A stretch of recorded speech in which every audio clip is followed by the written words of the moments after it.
Hey everybody, it's Dave with No Chaser, and today's topic is about the alcohol treatment drug. I don't know why I'm getting so serious right now. The alcohol treatment drug known as Antabuse. Disulfiram, known as Antabuse. And this is just a brief overview of it, and I'll also go over my experiences with it. This is like the old school OG drug created to for alcohol abuse disorder, as which is now known as, or just alcoholism, or just a problem drinking. I guess you could use it for. And what it is, and this is one of the things I want to point out specifically about it. It is not a psychoactive drug. And what I mean by that is it is not a drug that is dealing with brain chemicals and stuff. It works purely on a physiological level. Now, a real quick disclaimer here. I am not a doctor, nor do I play one on TV. This is just to give you a base overview of what it is like as a person who has used it in their own treatment of, alcoholism and everything like that.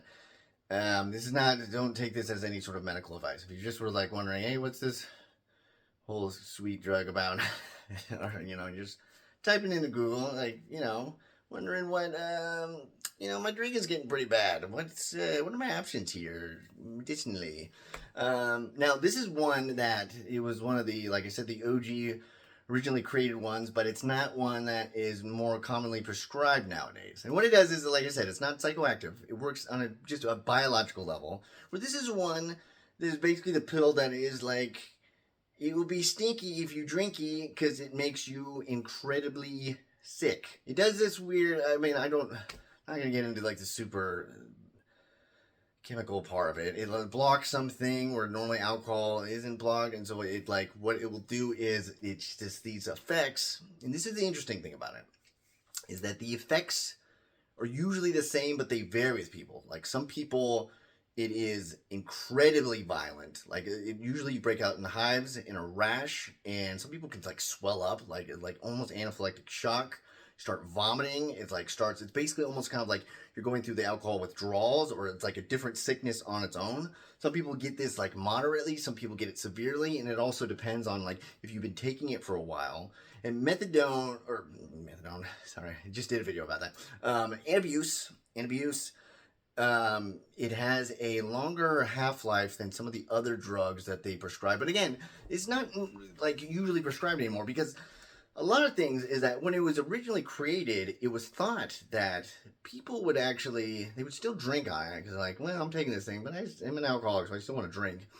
And you would get violently ill, and you would incorporate that thought with drinking, and like, well, I don't want to do that anymore. Some of it, was just used purely as a deterrent. It's like, you are going to get super sick if you take this and you drink it, or if you drink on it, and so don't drink. And it is, in the way that I used it. Now, again, like I said, it's not only prescribed. It's like one of the tiers now that they don't really go to it, because, again, it has like true health risks. Because what I'm telling you, you get sick. It's not like under the weather. It's like, this stinks. I was trying to get drunk, but I have a hangover now. Violently ill, almost fatally so, in some sense, to where that's why they don't want to prescribe it, because they're like, well, we don't trust you to totally quit drinking, because you haven't so far. Which I like, there's plenty of people I've talked to who've drank on it because they're like, screw it, I'm still gonna drink. I have, in a sense, where I waited it out. Like I said, there was a half-life, but I'm like, I was going back to drinking because that was super helpful. And I still got sick. I was like, oh shit, I broke out in the rash and the redness, and then got queasy, and I was like, what? I haven't taken it for a little bit. But again, it has this half-life that's longer. But again, that's the problem, is that there's like the newer drugs that they usually use for treatment, like naltrexone. They'll have something like Vivitrol, where it's a shot, or it's like shoot it in your butt, not in your butt, on your like butt, and it'll last for like over 30 days. And the Antabuse, you have to just keep taking the pill every day, and so you could just not take the pill. And again, this is one where you kind of have to request it. What doctors will usually now, or like, if you go to a treatment clinic, or any sort of psychiatry, if you talk to somebody about how to like treat your alcoholism or alcohol use disorder, you they won't really prescribe it. They don't really like to anymore. Again, because of the worries about you just getting sick because you're still drinking. Why are you drinking? Because I'm alcoholic. Or just, again, it doesn't have, because like the other drugs, or the main one like naltrexone, is actually built for reducing cravings. And like I said, Antabuse does not have any sort of psychoactive effects. It's not going to actually do anything in your brain chemistry to help you stop with alcoholic cravings. It's truly just this biological sort of deterrent drug, where just, again, you drink on it, you get very sick.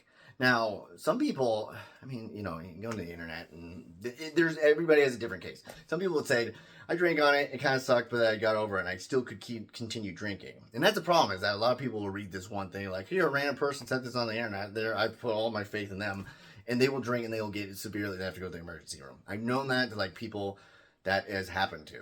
Or like I said, they were taking it for a certain amount of time, they stopped taking it because they were just taking it on their own. And then they drank, maybe a day or 2 days later, and they got super, super sick and had to go to the emergency room. And then some people didn't, they just got kind of sick. But, so in my experience with it, I found it helpful in this very weird way. Because again, it doesn't work in anything through the brain chemistry, but it did help me in one of my longer stints of sobriety. I took it for like the first 6 months. I ended up being sober like longer than that, over the past year. But I found it to be helpful in this way because I was taking it, and then when I get a sneaky little thought, a little craving and thought about, hey, let's ruin our lives again and start drinking, I'd be like, well, if I have this Antabuse in my system, I'm going to get sick, so I can't drink today. And then it would help the thought kind of stop, because I'm like, all right, maybe we'll drink tomorrow in the future. I don't know the half-life. It's still in my system, so I can't even drink tomorrow, but I guess we'll just have to set this aside. And then once that kind of passed, I'd be like, oh my God, I was going to drink? That was so stupid. Like, ugh. And so it was helpful in this weird psychological way, even though it doesn't work that way at all, in the medication sort of sense. It did help me because it would kind of like tamp down my thoughts from going too wild, from the thoughts to becoming fantasies to becoming plans, because it would kind of nip it in the bud, because it's like, I can't do it today, right now, when I want to do it, because I have this in my system. Again, though, you can stop taking it, and it, like I said, it doesn't help. It doesn't do anything with cravings whatsoever. And one funny aside story is that I remember one time I wanted to start drinking again, and I was taking it, and I like Googled how long does Antabuse stay in your system, and it immediately, like, one of the first things that came up was like, do you have a problem with drugs and alcohol? I was like, yeah, obviously, that's not what I'm looking for. Let me destroy my life. Quit trying to help me. And then you just go on Bing instead of Google. You just go on Bing, and Bing will be like, here's how long it normally. Bing doesn't care about your life. Bing is like, do what you do, man. We don't care. We're just happy you're using Bing. All right. I hope that give you some overview, just as like a sort of, whatever, guys, dudes, whatever, telling you sort of guide, not just for dudes, women too, but I mean, just like, what word am I trying to say here? Phrase. It's just like a sort of general, this is what it is like, what it, does. Not in like this truly clinical sense, but like if you're considering it, or if you heard about it, or you're interested in it, or you have a, loved one that's going through alcoholism, is what it's like. Hopefully you find that helpful. If you look into the description, I won't blabber about it. Look in the description of the video. I have a link and everything to a podcast. If you like these videos, please like and subscribe. I also link to my book, which you can get free if you want, whatever. I'm just happy you watched this. And other than that, be well.